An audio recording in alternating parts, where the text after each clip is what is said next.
a better gas tank for BJJ, improve your fitness, but you don't have to do cardio. Yes, that's right, folks. You've been sold a lie. For those of you out there who are like, oh, what about zone 2? You're missing the point here, folks. There's a lot of ways for you to improve your ability to work hard on the mats and improve your energy, and it's not sitting on an exercise bike, let me tell you. And I got into this discussion recently with a good friend of the podcast, and it was a little bit frustrating because this person knows better. And I'm not sure if I should name them, because the thing is, I used to train this person, and I kind of like perennially, like it's secondhand, give them advice time to time. Yeah. And they were like, yeah, but what about zone 2? And I was like, what you thinking? Fuck out of here. Because this person's actually very fit. They train BJJ a lot. And what they're saying is it was actually really hard for them to get their heart rate up. Like it takes a couple rounds for them. Jiu-jitsu. Yeah. Because they're so good at jiu-jitsu. Yeah. They're efficient. They're so efficient. And he was saying, look, I actually don't get tired till like the 4th or 5th round. And I'm like, that's a good problem to have. That's not my problem. So you're saying zone 2 no good for them? Well, he's already getting his zone 2 in rolling. Like his heart rate doesn't get above like 140. We're just actually doing pretty competitive rolls, right? Because it's also his demeanor. He's a very like calm, chill person. And he's like, yeah, I'm just doing some jogging for zone 2. I'm like, stop doing that. Because he's also talking to me about, I've got to improve my ankle mobility. I want to stop jogging. Stop fucking it up. He's like, yeah. And a separate conversation I have, a different person was like, yeah, I was on the assault bike for 40 minutes. 40 minutes? That's not what the assault bike is made for. What are you doing? That's how to fuck up your posture. Like that's how to tighten your hip flexors and make your lower back sore, as well as like just jam your crotch up. Like don't do that. So I wanted to give you a list and give you some alternatives for ways that you can improve your gas tank in ways that will actually translate to jiu-jitsu. Because often where folks are lacking the bandwidth is the upper end of the heart rate. Right. It's when you're already fatigued, and it's not about, I've got to stay calm now. It's working under a state of fatigue, essentially. So you're like pretty much at your threshold or just below your lactate threshold, and you got to hang out there, and it kind of sucks. And there's a lot of ways that you can do it that don't require you to use a whole lot of fitness equipment. And it's done in a way that doesn't necessarily require you to do something crazy. It's just your ability to maintain your output. And so the first thing I wanted to go to here is just very simple approach to doing strength endurance training. And this is typically what you'll see with a lot of wrestlers, judo folks. They do a lot of high volume. They do high volume push-ups, high volume rope climbs, pull-ups to induce a level squats, of lunges, jump squats. Yeah, basic shit. Very basic, but they do very high volume. So they build a tolerance for that. And it's basically inducing lactate and working at a rate that you can stay in it. Yeah. Or almost fatigue, bit of recovery, do it again. More pain. Cop more pain. And this has been proven to improve your lactate threshold because your muscles just get better at processing it by being exposed to it. Yeah, right. And I think we've probably all done sessions where your coach just makes you do a bajillion reps and it cooks you, but you find that over time, once you've done this session, so we used to do a similar thing at comp class. Not that it was very scientific, but back in the day when I trained at Peter DeBean's, he would make us do like 100 push-ups or 300 squats, or whatever it was, just to induce a certain level of fatigue before training. Now, I'm not saying that that is necessarily the best thing for quality rolling, but what it did do was it gave everybody who came to comp class a certain level of baseline, I guess, almost like a GPP, like general physical preparedness, to deal with fatigue when rolling. Yeah. So all those people were tougher. It didn't mean that the rolls were super high quality, but it meant that you could kind of work through that real like gross feeling and you actually felt better on the other side of the rolls because you'd actually cleared out more lactate from rolling than just doing 300 squats or fucking 1,000 push-ups or whatever it was. Yeah. Yeah. I mean, it's kind of no coincidence that you see that with a lot of fight training, right? Like even when you watch, I don't know, you watch like UFC Countdown or something, and you see some, some scientific shit. You see your boy Phil Daru talking about the alactic glycolytic. Sure. But it's like, we're just doing hard work. That's what, we're just doing a shitload of hard work compressed into a period of time so that you can get better at just dealing with the pain of having to do repeated hard work. Yes. And it works. It works. I mean, CrossFit built a whole business model around it. Definitely. Obviously got the other shit going on, but you see it with the Russian fighters a lot, with the Dagestanis and stuff. Yeah. And you see it. Actually, I remember watching Atos doing some pre-camp conditioning work in the gym. Sure. And a lot of it looked a bit like, to people like us who are whatever. More experienced in the world. More experienced and, maybe a little bit more scientifically minded. You see some of that shit and you're like, oh God, that's a terrible exercise choice. Yeah. But to be honest, as long as the person doing it is fatigued, the choice doesn't matter that much. No. It's the fact that they're just working real fucking hard. Yeah, and that's the thing. When it comes to building a better gas tank, there are specific ways in which you can do it, and we can get into that in terms of like having a specific level of endurance on a movement that you need to do. Like for example, when wrestlers are doing if you've done any kind of wrestling or any stand up work where you do like a shoot and sprawl drill, where you're kind of shadow wrestling, and then they go shoot, sprawl, and then you like or sprawl, shoot, and you got to just repeatedly do this over and over. And it cooks you, right? But those are specific skills you need, and you have to stay dynamic in those situations of fatigue. I guess the thing that when it comes to doing strength endurance work, you want it to be lower skill so you're not at risk of doing an injury. Like you're not doing some really complex piece of something that requires machinery or it's just grit, work hard, die a bit, do again. Yeah. You don't have to stop to think about the coordination of it. No, it's just grit your teeth and work through it. And even just a couple of weeks of this, you find that there's a fairly quick adaptation. And that's the thing about it. When you are working at your upper end, when you're working closer to whether you go over your lactate threshold or you sit just below it, as soon as you expose your muscles to lactate, your body's going to process it.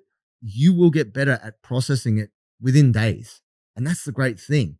So the argument that I'm trying to make here is that there are a lot of alternatives out there that will improve your gas tank, which have nothing to do with an exercise bike, a rower, an assault bike, even a ski erg, treadmill. Anything. A treadmill, you don't have to do that stuff. But that shit, but it also can. That stuff's great. It can work too. Yeah, if that's your preference. But if you're like, I fucking hate that stuff and I avoid it, like, don't worry about it. Do more of this shit. Yeah, for sure. You might find that you actually really like this. So something that really cooked me first time I did it was I was doing a kettlebell complex, and then I got to do a barbell complex, and I had never done that before.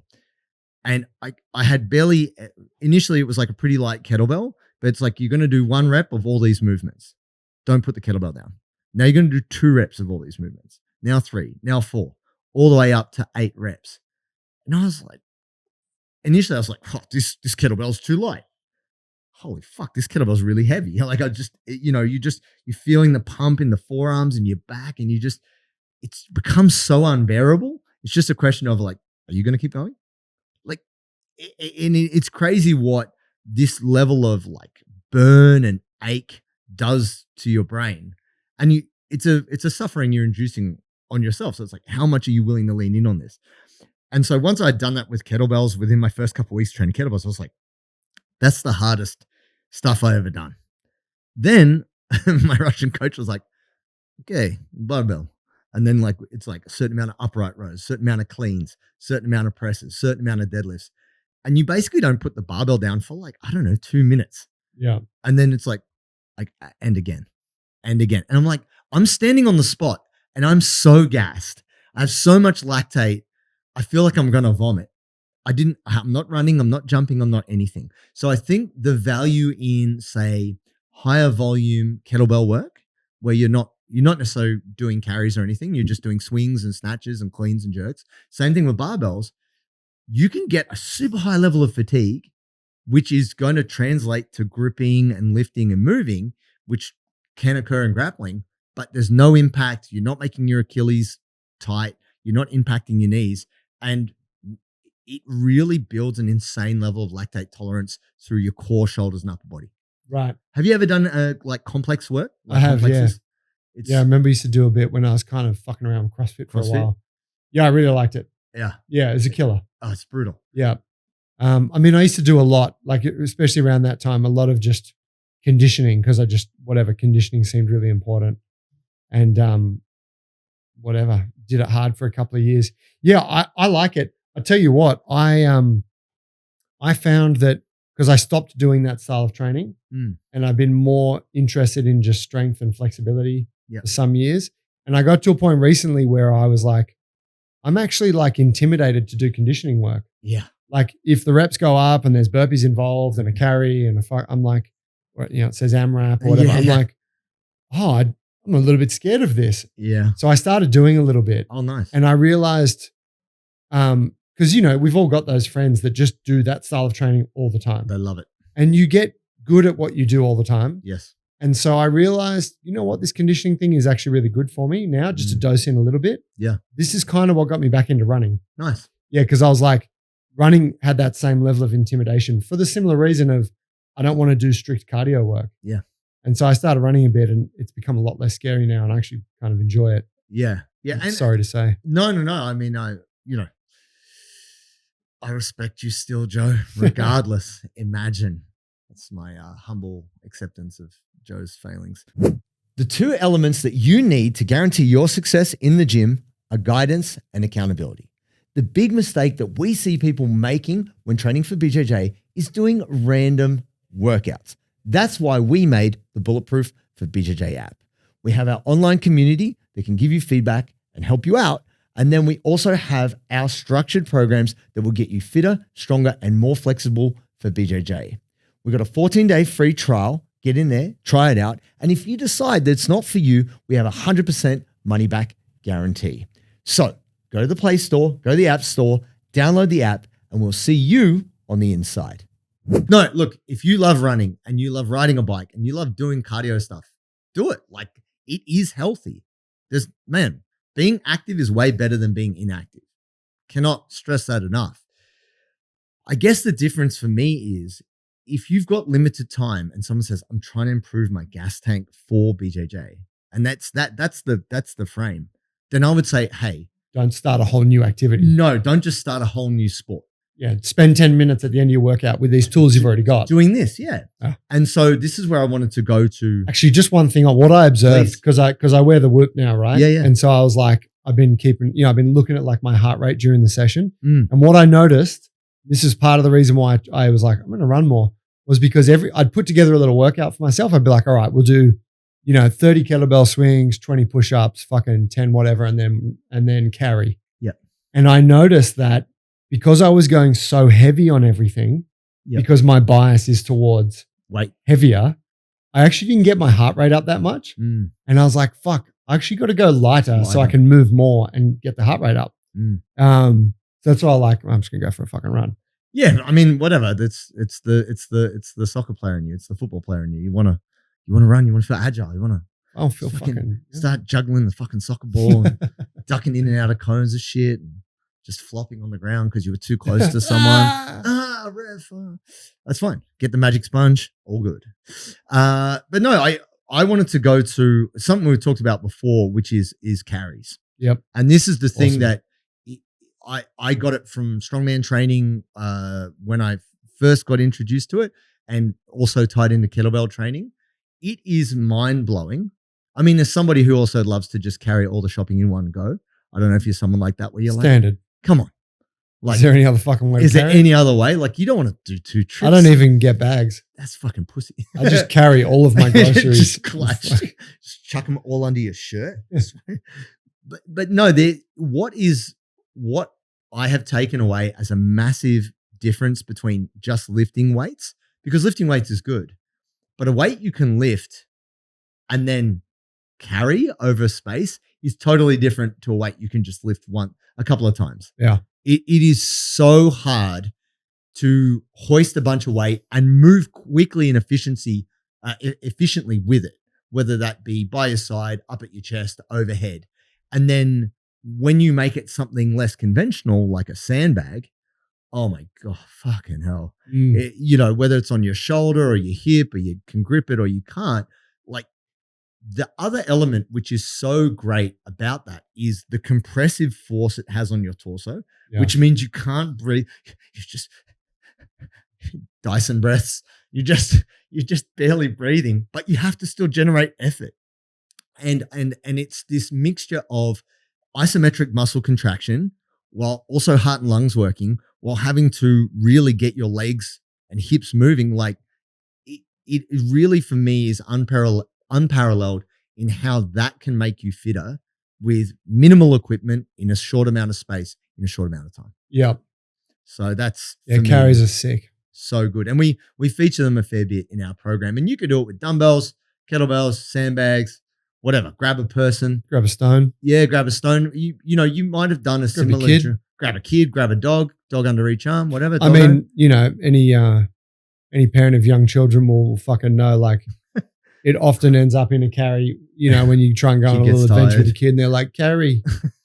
And you're like, fuck. But you're like, okay, it's an opportunity to get stronger. Yeah. It's like the legend of Milo, where the guy would carry the calf up the mountain, and as it got bigger, he got stronger, But I think that's the challenge. Is it's not something that we think about, but you can do it. It's honestly 10 minutes and you'll get so much stronger and fitter with it. It's worth the squeeze. Juice worth the squeeze.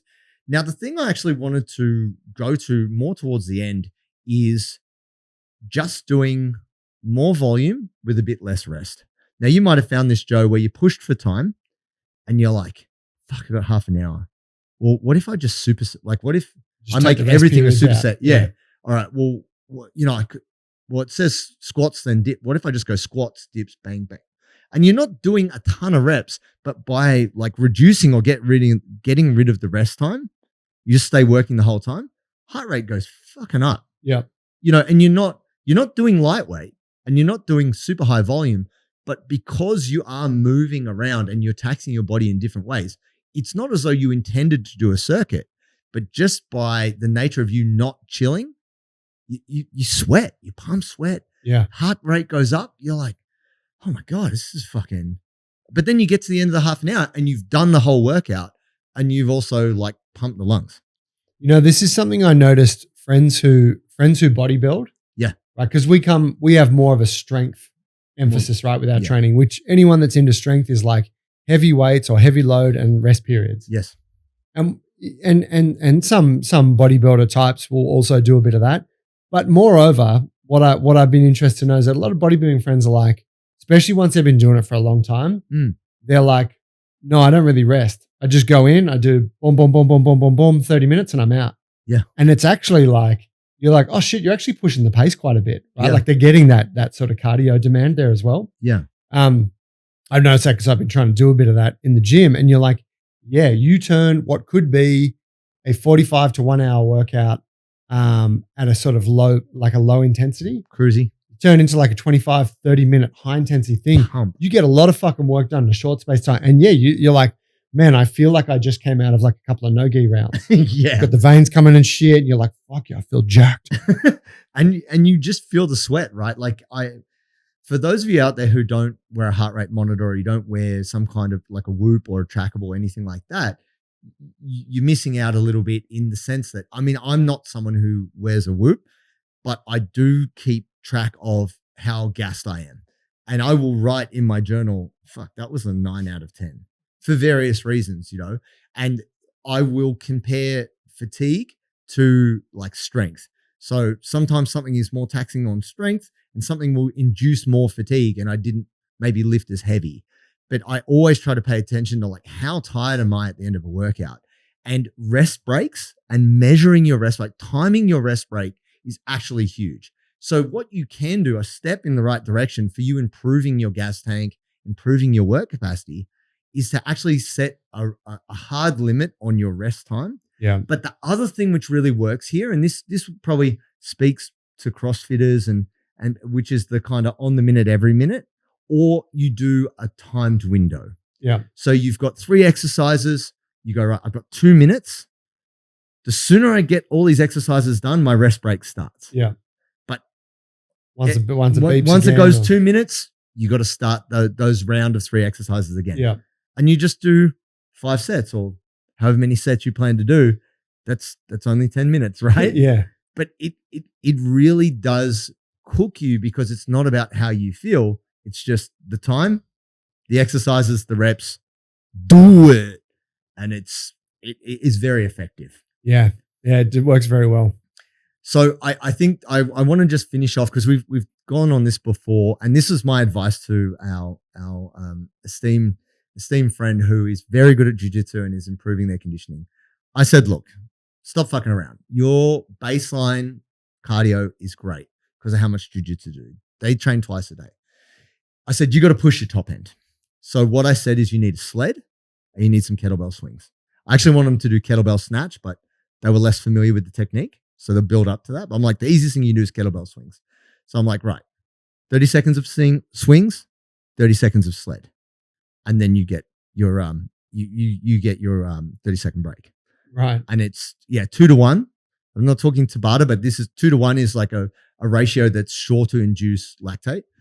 And it's like, build up to 10 rounds. It's 15 minutes. Yeah. Fuck. Like you're lucky if you can get to 10 rounds. Usually start at 5 and you build it up. But that is some of the hardest workout I've ever done is kettlebell snatches, superset with sled pushing.